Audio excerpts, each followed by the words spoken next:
Hey friends, welcome back to Birds of a Feather Talk Together. John is still in New Zealand and Australia, so this week we are replaying one of our episodes from last year on the Blue-gray Gnatcatcher. We recorded this episode during one of the slower stretches of summer birding last year, talking about how special it would be to have a day filled with blue-gray gnatcatchers, and how important it is to appreciate those moments when they happen instead of taking them for granted. Well, that exact kind of day happened recently, and this time I made sure to slow down and enjoy it. We also answer a question on vultures and condors from a listener from England, so that's a fun one. Just a warning, we start off talking a little bit about Michael Jordan and some local Chicago history, but don't worry, we get to the birds soon. All right, let's grab our binoculars and let's get into it.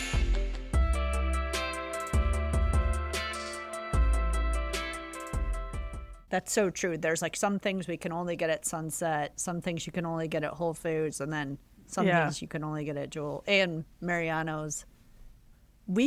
Each of us grew up with Dominic's I was in Libertyville, he was in Glen Ellen, and it's like I miss Dominic's so bad.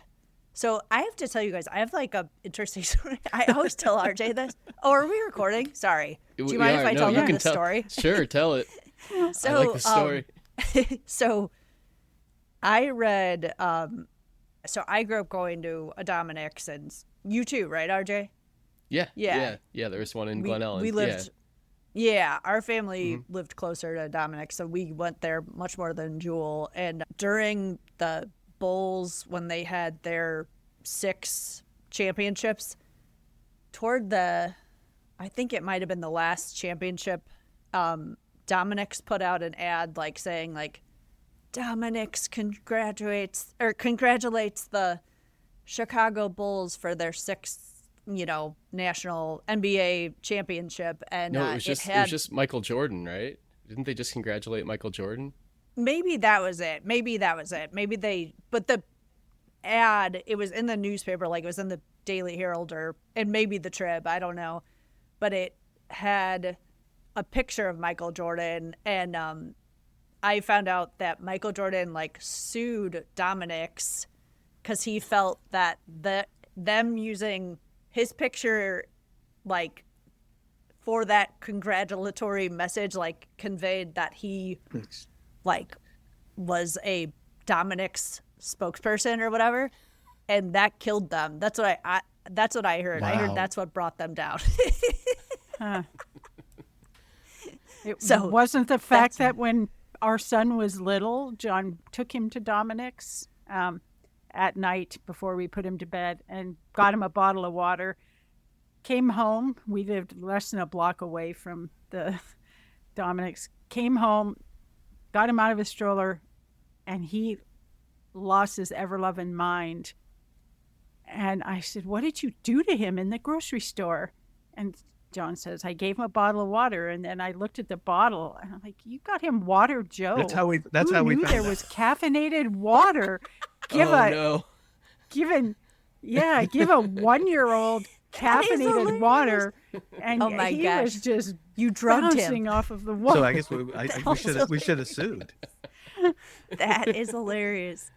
Yeah. You could have that's right. taken Dominic's down have any money left to give you. It was actually. Yeah, was this after 1998? It was? Okay. Yeah. The only way we could get him to eat when he was little was to give him Sports Illustrateds with Michael Jordans in them. Oh. And so we would go everywhere with these crusty, disgusting Sports Illustrateds because he would look through them looking for Michael Jordan. Oh, that's so cute. And he would not eat without them.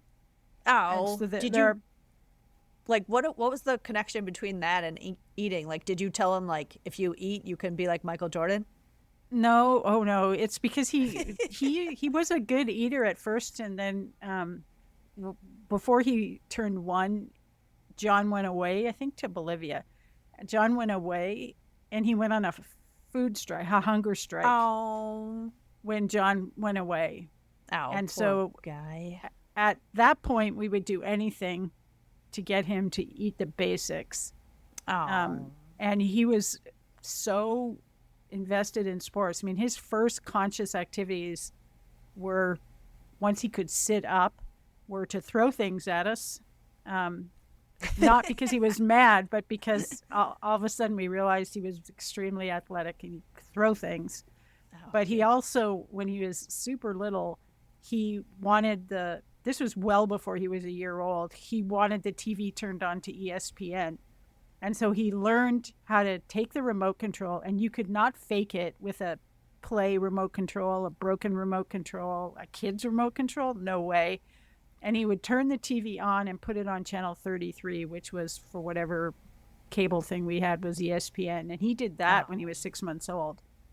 You know, so hilarious. everything for him was about sports. His first word was cat, and his second and third words were Michael Jordan. Oh my gosh, that's so cute. That's awesome. That's so cute. Run through. He's a Chicago boy. How about those 85 Bears? That's awesome. Yes. Yes. RJ was not born in 85, but my kindergarten in Vernon Hills I might be had a teddy bear. What's that? No, you can keep going. I was going to explain my Super Bowl baby story. Oh, okay. I'll yes. Okay. So I was just gonna say my kindergarten had a teddy bear picnic for the Bears Super Bowl win, and everybody brought in their little teddy bear, like, for this teddy bear picnic, and it's like Super Bowl shuffle. My only memory of and the truffle not the truffle shuffle, the Super Bowl shuffle. The truffle shuffles, Goonies. That's Goonies. That's my other favorite shuffle. Yes. Yeah, RJ, tell him your Super Bowl story. So there was like an ad that ran like, I don't know, years ago, but it was all these people that were like named after football players, and it was like, you know, years after, like somebody named like Peyton was named after, like 10 years after like Peyton Manning won. And it made me realize that I was born 9 months after the Bears won the Super Bowl.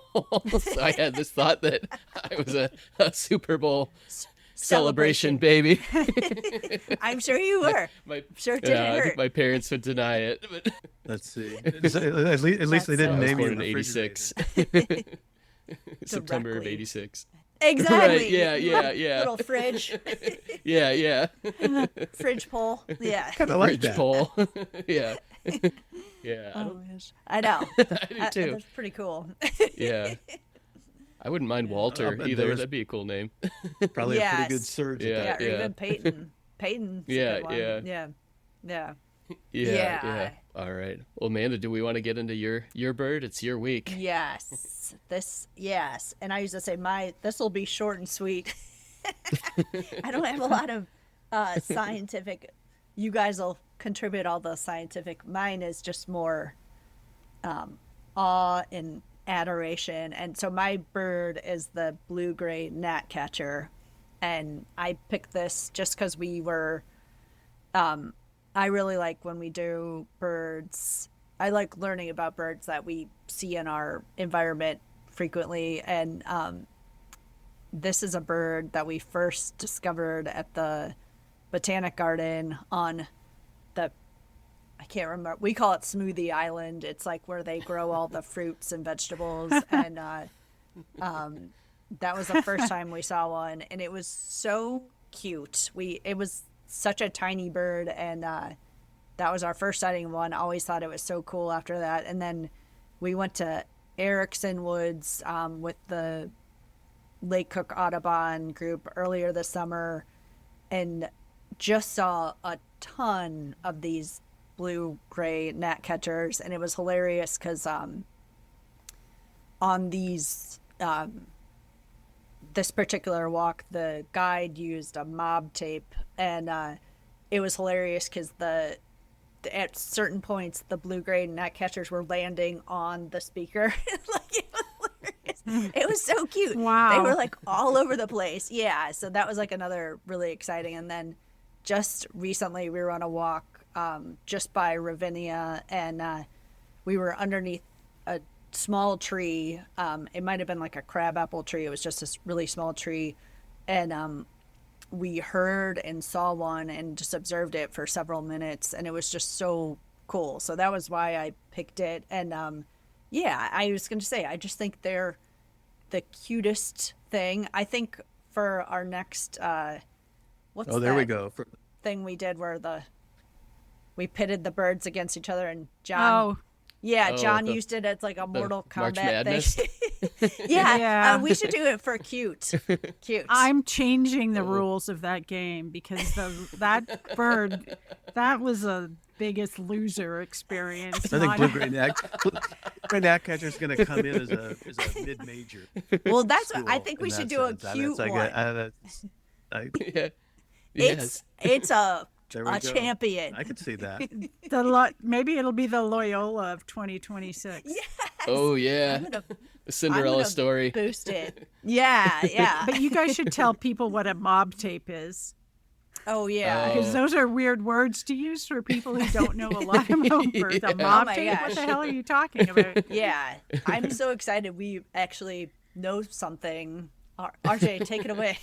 Okay, well, so I know these are controversial, right? Because I feel like we've gone with people who do them and people who don't. But so basically, it's a recording of a bunch of different bird calls during warbler season is when we've had people do it.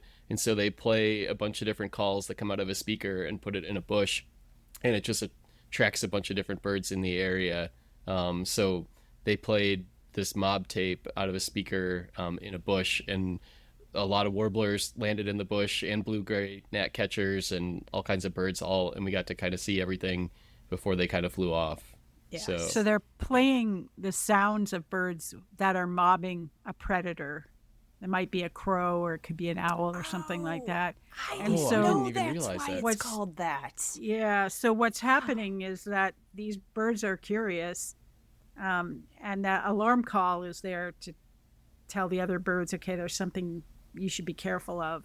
And some Oh. birds, you can watch some birds go after crows and hawks. They're just like these little birds, relentless. And I think of blue-gray gnatcatchers in that it just intensely curious little birds. So they were So they were certainly coming to to help? check out. I mean, That's even Yeah. cuter, Shannon. They were so- like ready to help so out. they're a fascinating sass little it up. bird. They're one of the they fly under the radar at some level because they can be really common across most of the continental United States. They go all the way down into Mexico. They're amazing. They're populations that are year-round residents in Mexico, and then there are these populations around us which are migrants, and they arrive. They winter in the southern U.S. Okay. They arrive early. They leave early, and they can just be incredibly common in a lot of the forest preserves in the Chicago area. And yet at the same time, if you're not looking for them, you don't see them. That's awesome. And taxonomically, it's an interesting story because the family yeah. Sylviidae, which is what they're part of, is made up of a bunch of birds that all look just like that. I'm sorry, I said Sylviidae. Polyoptilidae. Yeah, thank you. They're not in Sylviidae, John. Yep, because They're in Sylviidae doesn't exist Yeah, they're anymore. in- Yeah, Yeah. that's I was going to call you out on that, John. Yeah, has changed a lot.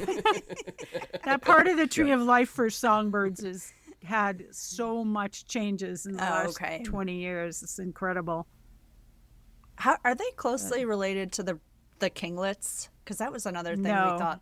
What They're putting not. out most Okay. closely to in the trees now is wrens. Okay.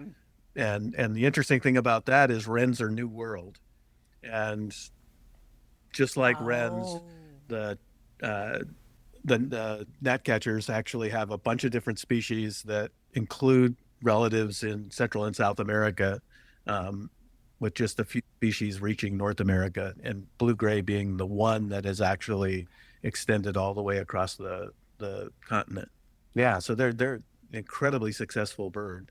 We have 437 of them. So Oh my that's gosh. that's a representation of the fact that they are pretty common, even if they fly under everybody's radar, which I think they kind of do, and I'm not sure. No, they're easy to overlook, and which is funny because once you see them, they flash that long tail. They're 45% this long tail that has white outer tail feathers that they literally flash all the time, and so once you get on them, they're really distinctive. So that's one of the things is people will say, well, you can mistake them for you can mistake them for warblers and vice versa.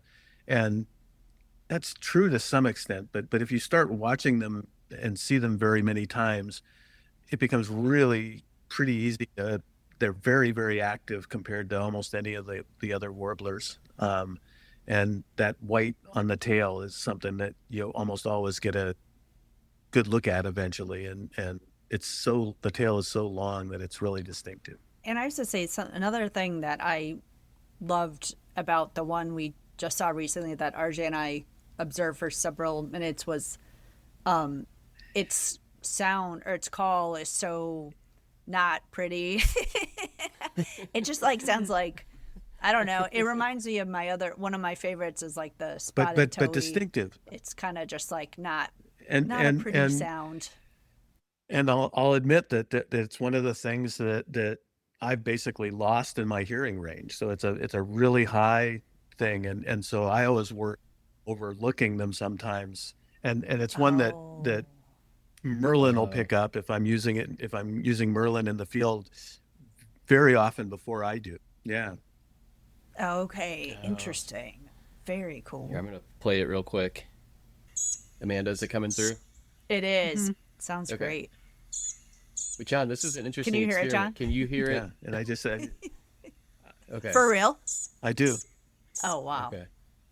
Be interesting Do if you I have your turn them hearing way up aids- to do you have whether your or not hearing aids 'cause, on? again, Oh, interesting. Interesting. but so another reason why I think they get seen At all. Okay. Yeah. less frequently is, so they'll arrive here early as the trees are leafing out. And in that period of time, they're setting up territories. And so they're probably, you're talking about the mobbing. They're probably mobbing a lot more that time of year when they're setting up territories than other times. And then once the breeding season starts and they actually have nests and eggs, they're really focused on just foraging high up in the trees that have lots of leaves on them now. And so they can just be hard to pick out. To me, they're also interesting because they're a kind of canary in the coal mine of global warming, and the fact that their distributions are expanding northward pretty rapidly as the temperatures warm, because they are one of the first things to arrive back during the breeding season. So they're nesting earlier and further north because we're making the habitats more hospitable.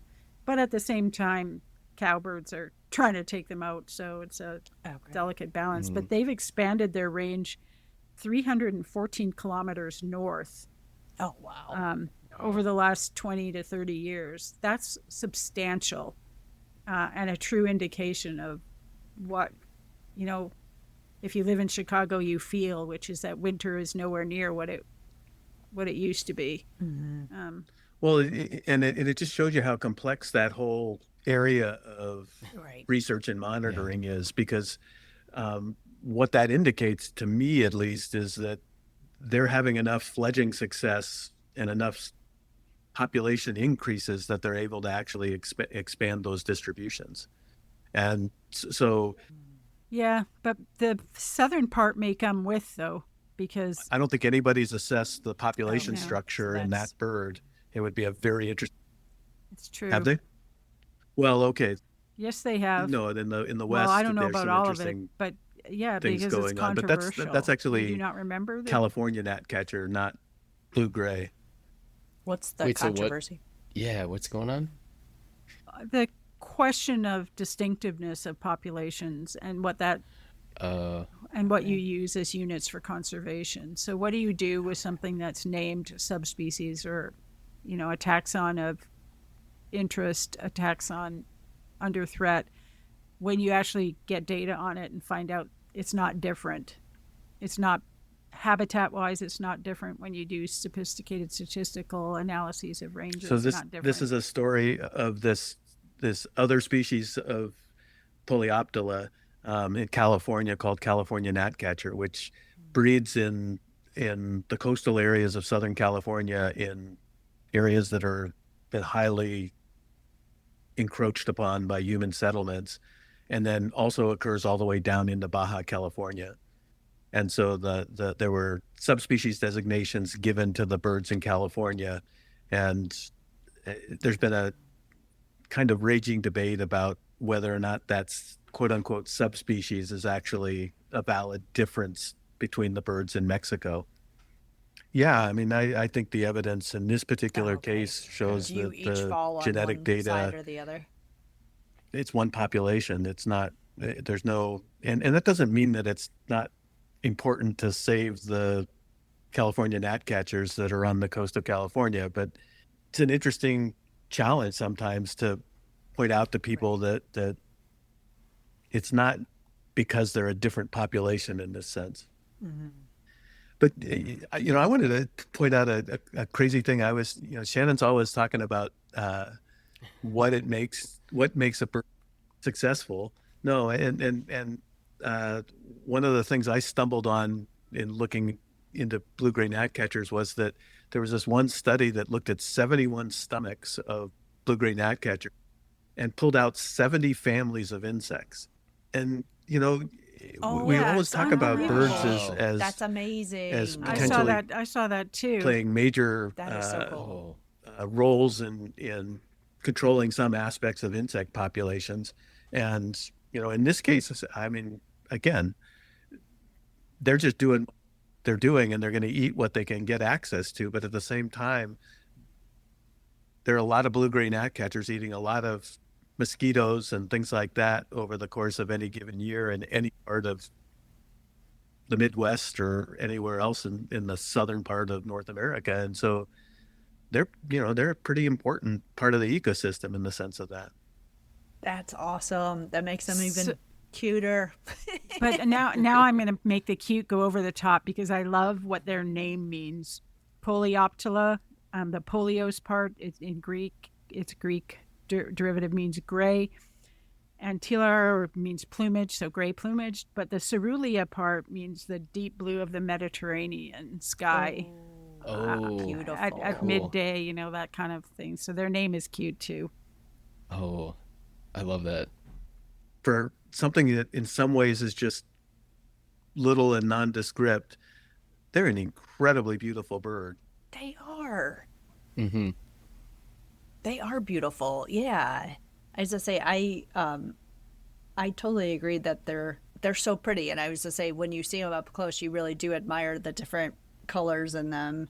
And I wanted to ask you guys, this isn't specific to blue-gray gnatcatchers, but when I was looking at I was looking at a bunch of different pictures and I learned about fecal sacs. It was something I'd never heard of, and I wanted you guys to tell everybody about that because I know they're not. Again, this isn't common. I mean, it isn't specific or unique to the blue-gray gnatcatcher, but in looking at a bunch of pictures of their nests, this was something I observed. And can you tell us a little bit about fecal sacs? So blue-gray gnatcatchers, again, they're small, and so they build these really incredibly well-structured nests. Their nests are like works of art, decorated and held together with spider webs and decorated with lichens on the outside. They're really pretty and they're very elaborate in that sense. And another reason I think they're successful is they lay 4 to 5 eggs. And so if things go well and they pull off a brood, they're producing an awful lot of young in a given year from a nest. And fecal sacs are these linings on the inside of eggs. And when the chick hatches, there'll be a fecal sac in the nest. And that's material that could lead predators to the nest itself. And so the adults are very programmed to actually remove those fecal sacs and take them away from the nest site. And okay. So is it so it's just in when the they're egg? an egg? Oh, okay. That No, was not the we were impression I got when confused I by was what reading. we were confused by what we There's were reading. stuff it's the baby birds poop and they eat them. They eat it. I mean, that's what a fecal sac is, right? That's what I thought. Or now, like, well, they don't all eat it, but sometimes they get tossed out of the nest by parents, I guess. But they remove it so there's no fecal matter in the nest. Yeah, It's like a to way keep to it like clean. get it out and move it. Okay. Yeah, I read So something they called it like diapers. we went down a deep dive because we were like didn't know anything Thunder. about it, and Amanda saw a picture of a like a mother bird like removing the fecal sac to like get rid of it or something, and so we went down a deep dive to see like do all birds do this, and we sent you that picture of that green heron nest that we saw like a month ago, and the way we found that was underneath there was just so much bird poop, so we were like, do they have fecal sacs? And so we looked up that it sounded like herons just poop off the side of the nest, whereas the blue-gray gnatcatchers have the fecal sacs that the parents remove and get rid of. Is that all accurate? Or eat. That was our or eat. right. Oh, right, or some, eat. Or some species eat the fecal sac too. They Okay. don't just package their poop and get rid of it. But I don't know if the babies eat them, but the parents certainly do sometimes across some species. I was to say, Yeah. Shannon, we read the same thing you did about the parents eating the fecal sac. Because what we read said that in the beginning, the baby birds can't digest a lot, so they're putting a lot through to the fecal sac that's actually nutritious for an older That's bird right. that can digest it. Yeah, which is, they said, is akin to like eating a diaper, which I just be love that. healthier than that. A chunky diaper, I suppose. Even better. Who doesn't love the expression chunky diaper? Yeah, I was excited about the fecal sacs. And just wanted to... Well, what did you learn today is Shannon's question. Amanda learned about the fecal sac. Oh, it was definitely the fecal sacs. Yeah. Excellent. But I'll send you guys some pictures. We actually, I think it was last summer, I actually found a nest with 4 chicks in it that were pretty well along by the time I found it in a tree just like one house down over the road. Oh, cool. And so it's neat because I was watching, I was out there and saw this thing shoot by me and it was small, and I suddenly realized it was a blue-gray gnatcatcher, and it was kind of darting in and out of this one place. And I looked a little more, and I actually found the nest. Oh, cool. That's so cool. Yeah. I would love to see those nests. pictures. Like it looks like it's like part of the tree almost. Their nests, like it looks like a knot in a tree, which is really cool. Shannon, you were right. Their nests are so beautiful, and they're so camo. They're really, really excellent. No, I just wanted to make a point that Amanda told a story about when we saw all those blue-gray gnatcatchers. Like we saw like 10 that one day near Erickson's Woods, and it almost got to the point where I was like taking them for granted, where I was like, really wanted to see warblers, and I was like, oh, it's just another blue-gray gnatcatcher. And now that it's like August, like I would kill to have a day where I would get out there and see 10 blue-gray gnatcatchers. So it's like I wish that I appreciated it that day more. And that's a note for next season to really take it all in and appreciate it when you have a day like that. And this is something we've seen in the yard in past years, which is that the other thing is after the young fledge, you'll sometimes see an adult with a couple individuals in tow.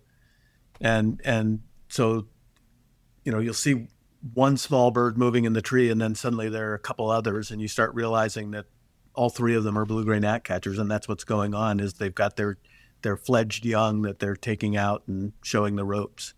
Oh, that's so cute. That's so cute. One thing I wanted to ask about, because this is something I have never seen, but we had read that they, along with that nasally call, they mix snippets of other birds' repertoires into their songs. Have you ever heard that? Well, maybe years ago when I could hear them. I guess what I'd say is their song is a jumble of notes, and it's interesting to me that people think they do mimic. That's a whole topic we could go over with respect to the degrees to which birds mimic things. And so birds, like if you listen to lesser goldfinches, or American goldfinches and lesser goldfinches too, but they seem to throw in sounds that sound like they've picked them up from other birds. And so I wouldn't have said I've listened to that many blue-gray gnatcatchers from the sense of hearing that, but it is just a jumble of notes that they're putting out there when they're singing. Why do birds do that? Is it something with distracting predators, or why would a bird do that? Because they can. It's showing off. Well, so I would say for sure on that, in the sense that it can be probably used in a lot of different ways. It may be, if you're mimicking a bird that's bigger than you on your territory, maybe it kind of makes that bird not as willing to come into that territory, for instance. I think mimicry could have a lot of uses. And I say that in part because there's a bird from the southwestern U.S. called phainopepla, which is this really interesting. It's from this family that's the silky flycatchers. But I've held those in the hand, and they have this quiet song that they start doing like that, where they'll do Cooper's hawk and red-tailed hawk, and it's almost like they have that ability to do that because if maybe they get caught by another bird or something's gone wrong, they can actually do that vocalization hoping to scare off whatever's bothering them or something. I don't know. I mean, like, why would you? I love that. And they're really spot on imitations of those birds. And That is so cool. Yeah, no, we could do a whole thing on mimicry down the road. That's awesome. I love that.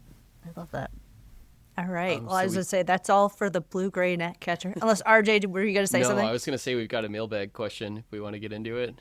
Cool. Yeah, Let's sure. do it.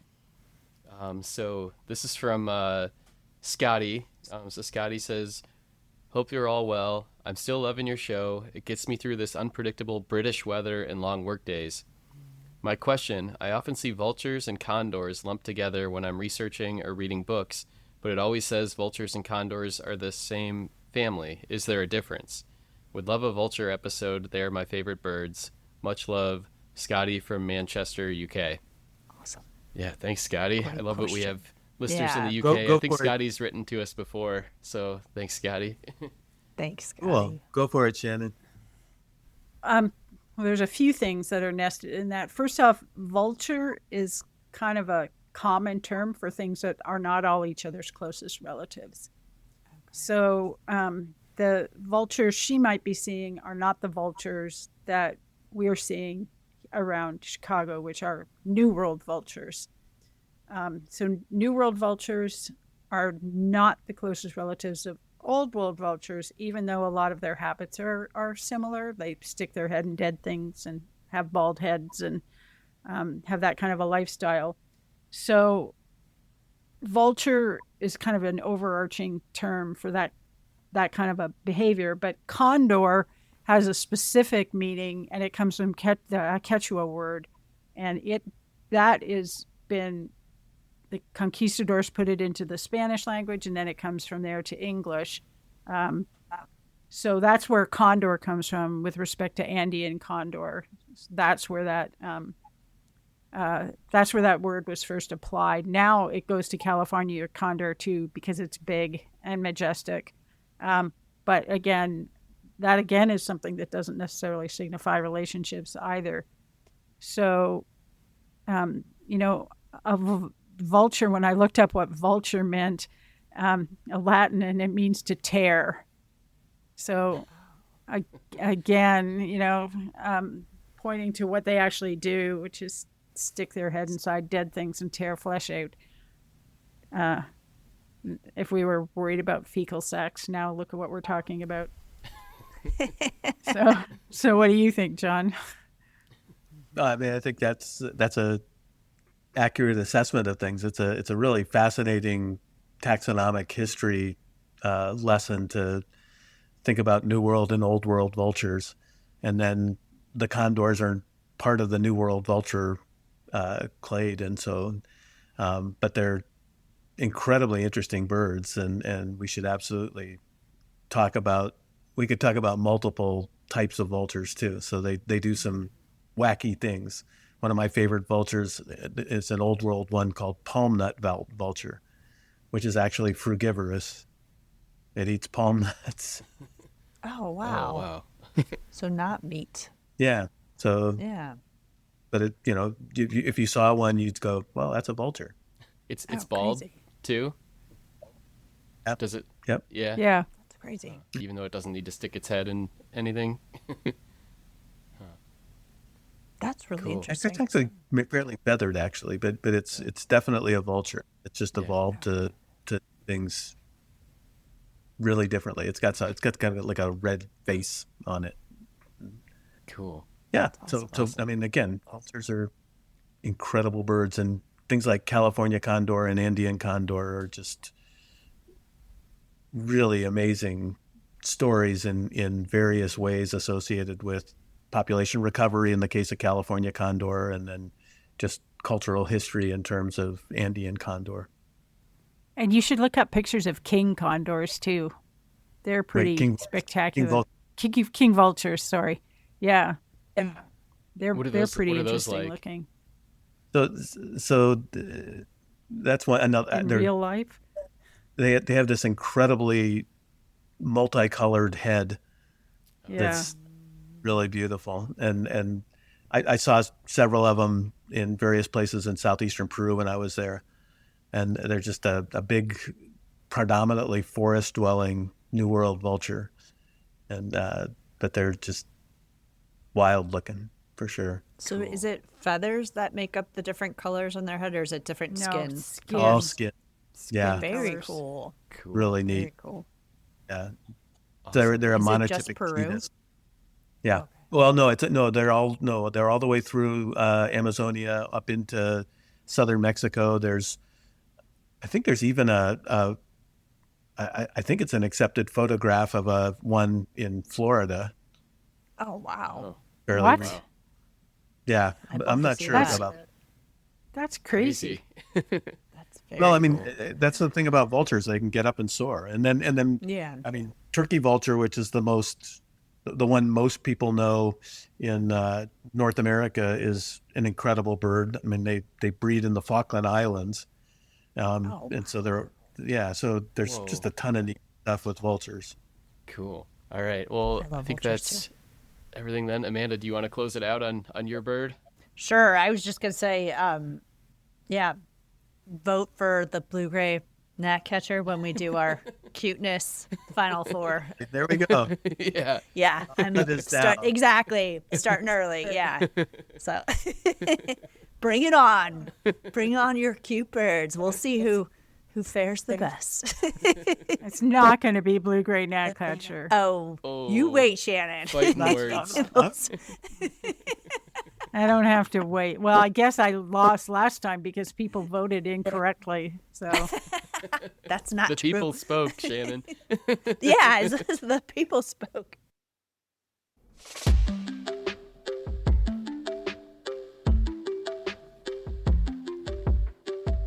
Thanks everyone for joining.